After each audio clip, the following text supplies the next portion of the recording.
Hi guys, thanks for tuning in to another episode of Nuggets News. Well, it's been a down week as we had anticipated in last week's video, but there's been plenty of news across world stock markets and crypto markets.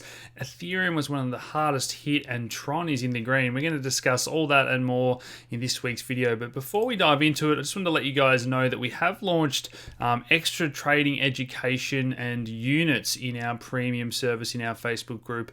If you're interested in that, I'll talk about that a little bit at the end as well. But on this day in crypto history, so it's been 10 years since Hal Finney tweeted out that he was running Bitcoin, and I did a very special video this week and I asked you guys who you believe is Satoshi. Please check that video out if you haven't already. I love talking about this stuff and you guys seem to find it really interesting as well. The other thing I really want to talk about this week was these global catalysts. Now, there's some catalysts for stock market movements as well as crypto market movements that we're going to discuss. But this week we saw headlines along the lines of Russia might be buying crypto, Japan might be launching an ETF, and France might be having these bank runs. Now, I don't think that any of these things is extremely likely to happen or boost the price of crypto, but it's just all these little events at some point, that straw that breaks the camel back, something is going to occur if people aren't happy with what's going on around them. On top of that, we see things like this. Deutsche Bank shareholders have been absolutely beaten up, but here we have these bonuses that are going out still to the tune of $2 billion, a 10% reduction on last year's bonuses. So it doesn't matter how good or bad things are really going, as long as the bankers get their bonuses. And this is really what makes it easy to try and convince people to get into the crypto movement when we read stories like this. In terms of those bank runs, you've probably read these stories this week. The movement, the yellow vests have been talking about going into those banks and taking cash out of it, maybe putting it into Bitcoin, I'm not too sure, but really stressing out those banks who they're not happy with. Now, if you've followed our work, you're very familiar with how the banking system works. And we had this story in Australia. I think news.com is Australia's most read news site, but they came out and said, unlike Australia, France operates a fractional reserve banking system, meaning that their banks only hold a fraction of people's money. So the idea is if people go in and withdraw their money, it leaves the banks without deposits because of that fractional reserve system. Now, as a lot of people rightly pointed out, such as Bitcoin Benny, who's a friend of the show, in Australia we have something that's basically the same, guys. This is mutton dressed as lamb. You can call it what you want, but capital adequacy ratio we have is 8%. So it just shows you that it doesn't matter what country you're in, the banking system operates on these fractional reserves. And in Australia, they have these tier 1 and tier 2 capital requirements. And it's going to be interesting to see what happens when they have to mark their assets to current market value. And if housing has fallen a lot and stocks have fallen a lot, these banks might have to actually shore up their capital and maybe even raise interest rates on depositors. Now, it's interesting to read these stories. We've spoken about this before, that the Swiss National Bank, their central bank, started buying shares. I remember a few years ago when there was these headlines about how many $1 billion of Apple shares that they've bought. Now, they started selling these back in Q3 when markets were still roaring higher, and now it's come out that they have been selling a lot of their assets. So what do central banks know that we don't? Do you think it's fair that they're dumping these shares that are in the retirement accounts of just about every retirement fund around the world would have some exposure to, Apple, Facebook, Netflix, Amazon, and these were the shares that these central banks are selling. So central banks get to create that money out of thin air, buy stocks with it, profit from it, and then they sell it so everyone else loses when those share prices go down. This is how crazy our banking system has become, that this is the new normal. Another aspect we've spoken about a lot on this channel is the importance of gold and silver, and I've been a big advocate for having a percentage of your portfolio in physical metals, and if you can take the time to learn about specific mining companies, I think they offer better exposure if you can pick the right ones. Now, a lot of people are just fixated on the price of Bitcoin and gold in US dollars. But if we have a look around, gold in Aussie dollars, Canadian dollars, and plenty of currencies around the world is breaking out to new all-time highs. Now, can you imagine the headlines if gold was $1,900 US and breaking out to new headlines? People would be asking a lot of questions. So that's kind of telling us that compared to our currencies, gold is stronger than it ever has in the past. There's more, whatever you want to call it. If gold operates on fear or uncertainty or currency weakness, those criteria have never been stronger. The case to own gold in all these other countries other than the US at the moment. So that's a really interesting phenomenon to think about and to get your head around. These Aussie mid and large caps, which I've owned for a number of years now, are generating huge cash flow because they get to mine their gold and then sell it at 1,800, 1,900 Aussie dollars per ounce. They're making huge margins compared to these US producers and so on.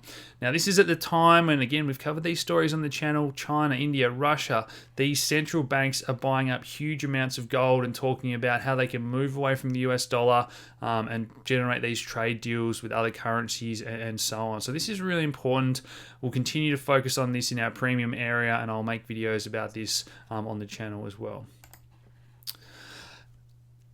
All that leads into this video that I did, which was something that just kind of came to me a bit off the cuff, my thoughts on where all this is heading. Are we going into this huge catastrophe? What are central banks going to do? How can you position yourself, particularly with stuff that's going on in these big countries around the world, housing markets in Australia? So I did a 20-minute off-the-cuff video about what I think about the next financial crisis, so please check that out if you haven't already.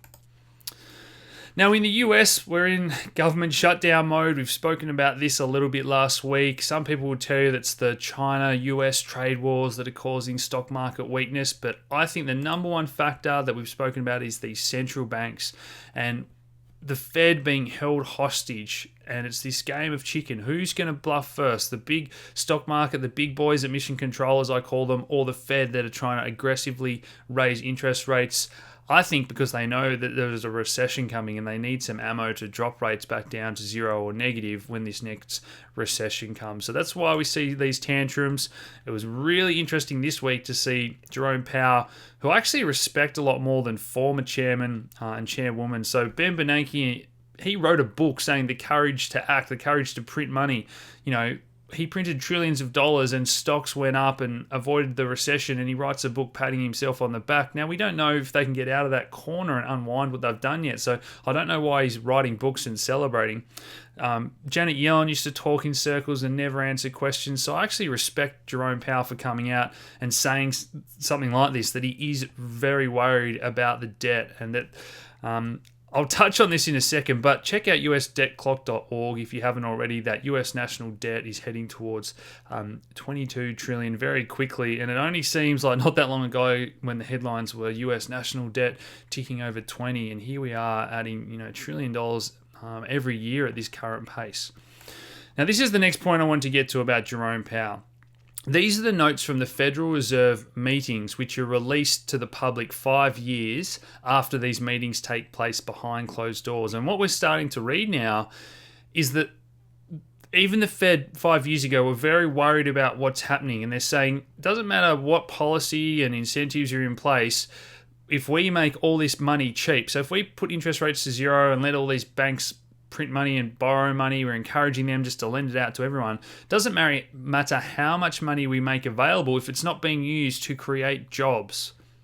So what they have done and what they're acknowledging here is this wealth effect, but it's principally for the rich. So they're acknowledging that the rich got richer, the Warren Buffetts of the world, Goldman Sachs and so on.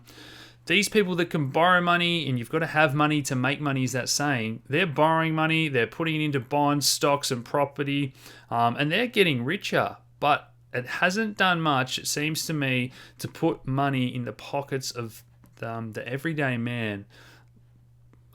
And that sort of is a very powerful statement, guys, and I'm not sure what else to say. The fact that central banks are coming out and acknowledging that this is hurting the average man on the street and making the rich richer, this should be the headline on every finance website, but you're not gonna see that.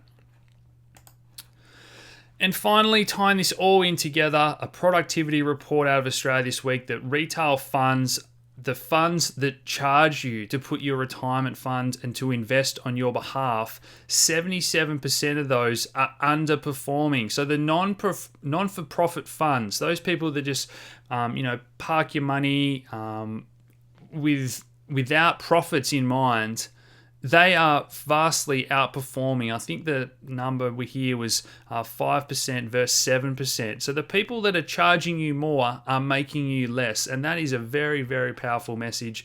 And I think we're going to see a lot of people reshuffle their super funds.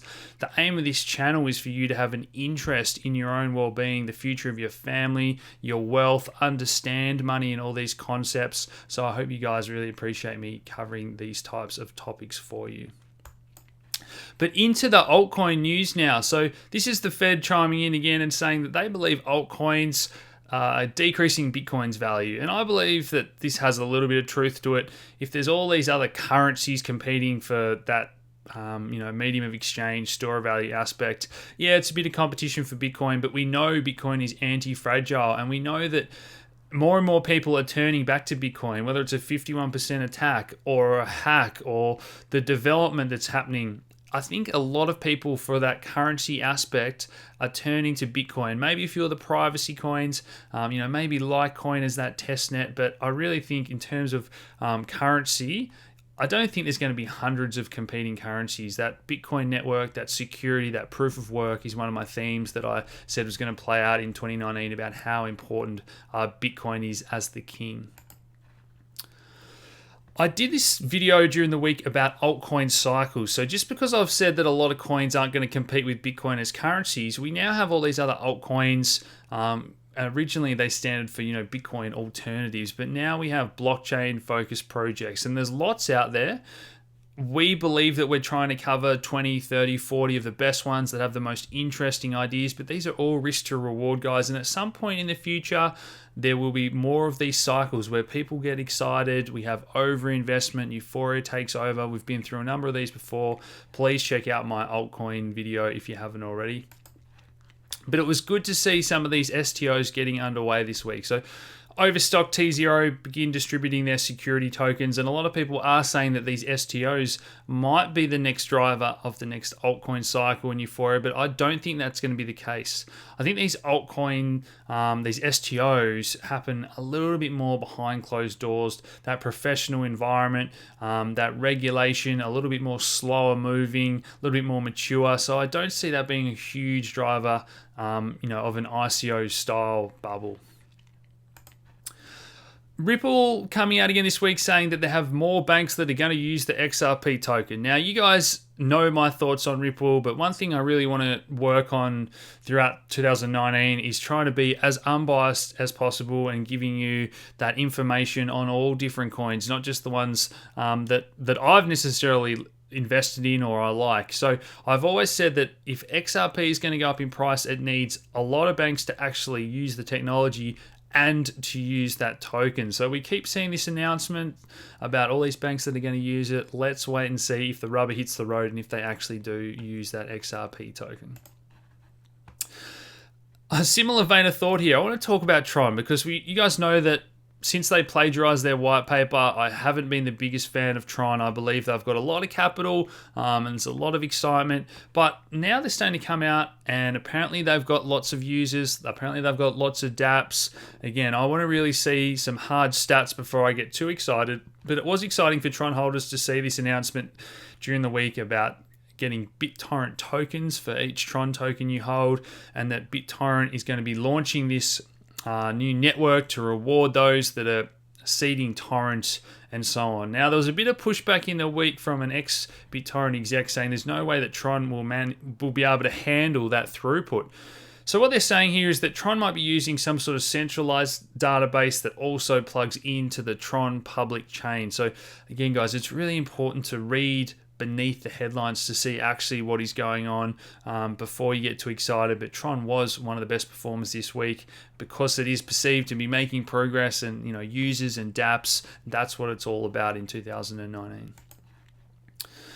There's been a lot of rumors circulating around China recently, and I've got some friends that work in Hong Kong in the blockchain space, and it was interesting for me to hear the confirmation that there are rumors circulating that neo-public blockchain may be adopted by the government if they can closely regulate it and monitor it. Now, I would never act on that alone or trade on it. I'm not rushing out to buy neo simply because of that rumor, but keep an eye on it because China want to enforce this regulation.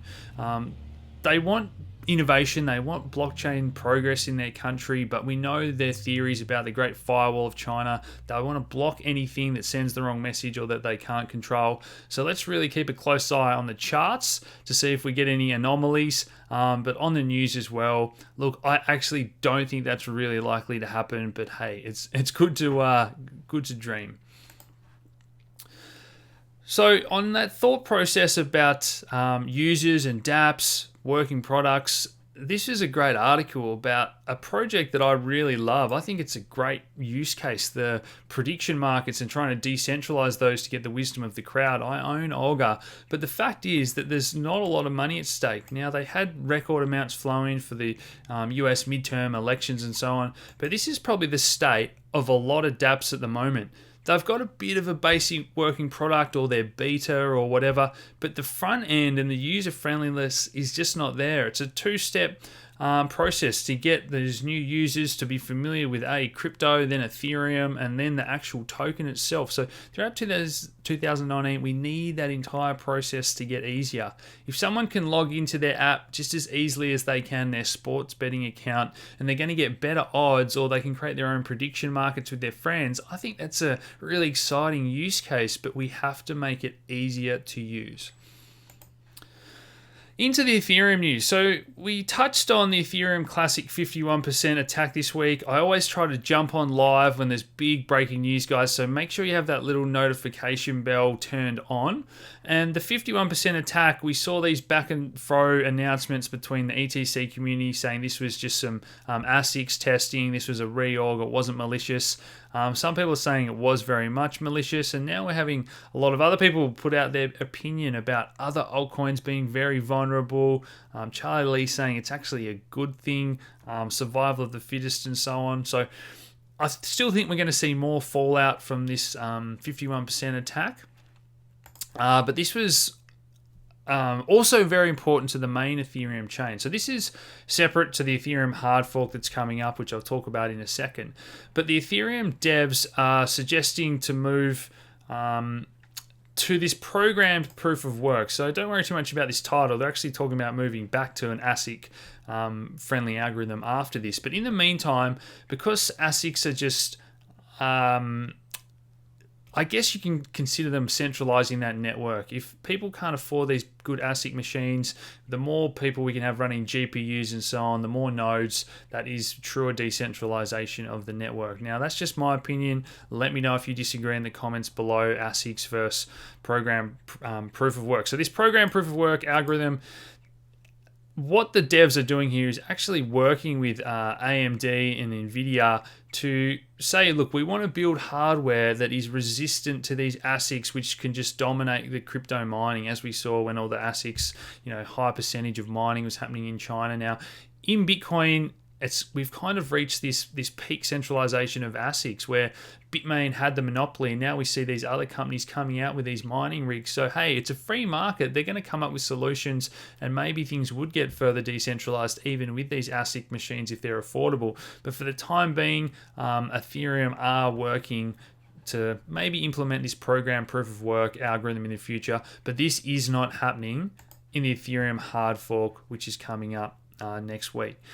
So I did this detailed video for you guys. I hope you've appreciated that. And one of the things we spoke about was what you need to know here is that there's two coins that I believe are scams. And that was Ethereum Noah and this Ethereum Classic Vision as well, because of the bounties they are offering and telling you to plug your private key into an online wallet. Now, it actually came out a week later that these have been proven to be scams, guys. So it's good to know that we picked that one up early, and hopefully none of you guys did get scammed. If you're still not aware what you need to do for the Ethereum hard fork, please check out that video. Now, this was a big headline, particularly across those northern European countries, about kidnappers demanding Monero for a ransom. Now, most of you will be familiar that Monero is a privacy coin, so it's less likely to be able to be tracked on who they're paying if they get paid in that privacy coin versus a public chain. But this headline across Europe was cryptocurrencies are being bad, they're being used for ransoms. It doesn't necessarily name individual coins, and that's not great for the space in general. Now, you can say that cash is anonymous as well, but I think this is one of the big issues we're going to have to deal with in the future in terms of government crackdowns and regulation and whatnot. I believe privacy is so important, but this is a video I did a while back that I really would have hoped it got more views because I think it is so important. I called it the #1 headwind for Bitcoin and Ethereum that no one is talking about, and we discussed things like Mimblewimble and privacy implementations that may be added to Bitcoin and Ethereum, and here we are a few months later, people are starting to talk about this. So we've got Beam and Grin coming out and implementing that Mimblewimble, and have a read of this. This is a great article by theblockcrypto.com if you haven't already about Mimblewimble and how that works. But privacy, it's going to be very, very hotly debated. The other thing we said was once these things have been rolled out and these vulnerabilities, the bugs have been ironed out, that's where Bitcoin acts as this king chain, and it absorbs all this good technology. Once it's been tried and true, it's a slow moving beast. So while all these smaller projects are cutting edge and experimenting, Bitcoin will implement it once we know they're 100% safe. More filings for ETFs this week. So the Winklevoss twins did an AMA saying that they're still in there fighting for their Bitcoin ETF. We know that the final decisions are due for the Van Eck ETF very soon. Bitwise is filing. Japan is pushing the narrative. It's going to come sooner or later, guys. You know my thoughts. I'm not too fussed about those. I think they're short-term noise. I think the real demand is going to come from adoption in developing countries. So on to the markets this week. And I put out this little trade idea. I try to share insights into how my brain's working at the time frequently in our premium group. And I think this tightening pattern will break in the next 24 hours, is what I said on the 6th of January. And I'm waiting to see how the Litecoin pairs act. So I wanted to get a short on Litecoin because it had such a great run lately. And if the market breaks, I think this was going to offer a bigger move in percentage terms. So a day later, we had Litecoin almost reaching that overbought on the daily, and I was pretty comfortable with that, with the candle closing, and I entered a short with my stop above 42.50 because I think Bitcoin is still moving the markets, but I think Litecoin will provide a better percentage return. So I never want you to copy the trade, guys. I want you to make them your own and with your style. So last week we spoke about this. We had the 28th as that key date, and we've had a push up, and I actually thought that Bitcoin was going to break to the downside and end the week lower, but we had this breakout. And one of the things I'd spoken about was this 50-day moving average being very tough resistance, and we absolutely kissed that perfectly, and that's where I entered my short on Litecoin. Now, where do we stand now? Well, the breakout to the upside just wasn't convincing. If you're watching this daily volume, it just wasn't overly convincing, and that's where we had the bears come in, and they did show that they still have the upper hand here. So the next date we've got is tomorrow, the 14th of Jan, as a key date. Now, whether or not that means we're going to get that final capitulation, I shouldn't say final, but final for this cycle bracket, capitulation lower before some sort of push up, I'll be really watching that closely. Ethereum's acting a lot stronger here. A long way from its lows, where Bitcoin, if it loses that level, sorry guys, let's go back to the Coinbase price. If it loses that level here, is not a lot of support before we do retest those lows. So it could move very quickly. And as I said, I've entered my Litecoin short in the 38s. I've still got that on here. I'm not taking that off until I have a clearer direction on the Bitcoin market. And I think it's healthy to be hedged here. If you're holding coins in your long-term portfolio and you can make money on the way down, it really is happy days. It changes the way you're thinking about your portfolio and your stress levels and so on. So again, we do want to try and have a bit more of a focus on what you can do if the market does go sideways in our premium group. So a bit more trading education focused, plenty of help and support for these tough times during the bear market. So I hope you guys have enjoyed that video. Please hit that like button, subscribe if you haven't already, share these videos around, and thanks for tuning in, guys. Cheers.